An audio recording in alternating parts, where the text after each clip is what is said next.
Amour des ennemis et réalisme spirituel. Mais insistons d'abord sur ce point. Pour dire, voilà, qu'est-ce que Jésus nous dit? L'ennemi, n'attendez pas de le porter dans votre cœur. L'ennemi, faites-lui du bien. Parce que si vous attendez que l'ennemi m'entre d'abord dans le cœur, non, il n'entrera pas si tôt. Commencez d'abord à lui faire du bien.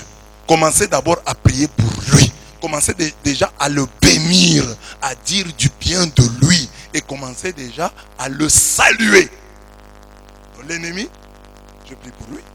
L'ennemi, je le bénis. L'ennemi, je le salue. Si tu commences là, tu es déjà dans le bon. Mais maintenant, j'ajoute un point. Amour des ennemis et réalisme spirituel.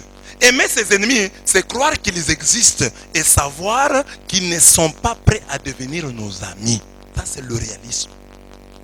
Être chrétien, c'est savoir comme David qu'ils sont plus nombreux que les cheveux de ma tête. Ceux qui me haïssent sans cause, ils sont puissants. Ceux qui veulent me perdre, qui sont à tort mes ennemis. Ce que je n'ai pas dérobé, il faut que je les restitue. Psaume 69, 4.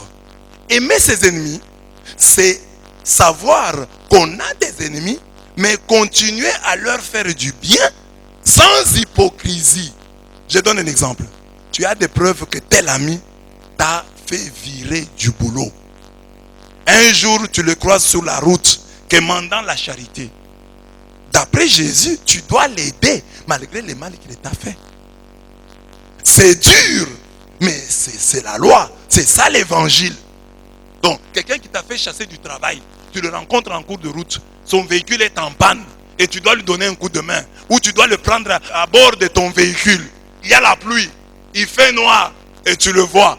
Et aimer, c'est l'aider, le prendre à bord de ton véhicule. Dur Alex, c'est de l'ex. Mais cet homme m'a fait chasser du boulot. Tu dois le prendre. Cet homme m'a fait chasser du boulot. Tu dois le saluer. Cet homme m'a fait chasser du boulot. Tu dois parler de lui en bien. Ah, Jésus, là c'est compliqué. La loi est dure, mais c'est la loi. C'est ça l'évangile. Mais Jésus ne prêche pas la naïveté. Je donne un autre exemple. Si Jésus nous dit ça, donc je le prends dans le véhicule, je le prends à bord de mon véhicule, je peux l'aider, lui donner un coup de main. Parce que lui m'a fait chasser du travail. Ou il m'avait injurié. Ou il a fait... Je regarde le mal qu'il m'a fait. Et je me positionne par rapport au mal qu'il m'a fait. Mais si quelqu'un, j'ai des preuves, je l'ai attrapé, il mettait du poison dans ma boisson. Je l'ai vu. Je constate que cet homme est mon ennemi. Parce qu'il voulait ma mort. Aimer ses ennemis, ça veut dire quoi? Prochainement, lui donner la bouteille et le verre pour qu'il aille me mettre la bière dans sa chambre. C'est-à-dire que Dieu t'a averti. Tu dois être prudent envers cet homme-là. Comme il a tenté pour la première fois et n'a pas réussi, il tentera pour la deuxième fois. Sois prudent avec lui. Ce n'est pas un bon type. Jésus ne nous prêche pas la naïveté. Le même Dieu qui a dit là, il dit, voici je vous envoie comme des brebis au milieu des loups. Soyez donc prudents comme les serpents et simples comme les colombes. Matthieu 10, 16. Jésus nous dit d'aimer les ennemis. Mais les aimer, ça veut dire quoi? Ça ne veut pas dire nous confier à eux, nous abandonner entre leurs mains, ils vont nous tuer. Les aimer, c'est parfois aussi les fuir. Les aimer, c'est aussi parfois les éviter parce que nous savons qu'ils sont dangereux, ils peuvent nous tuer, ils veulent nous tuer. Donc si tu découvres, Dieu te révèle quelqu'un qui voulait t'empoisonner, tu as des preuves, tu as vu, ou tu as des soupçons sérieux, sois prudent. Là, applique Matthieu 10, 16. Sois prudent comme un serpent. Dès qu'il entend un petit bruit, il fuit. Une fille qui est sortie avec ton mari. Le mari te l'avoue. La fille te l'avoue. Et toi, tu laisses cette fille-là venir encore chez toi. Tu es naïve. Tu ne suis pas l'évangile, mais tu es naïve. Que cette fille-là n'arrive pas chez toi.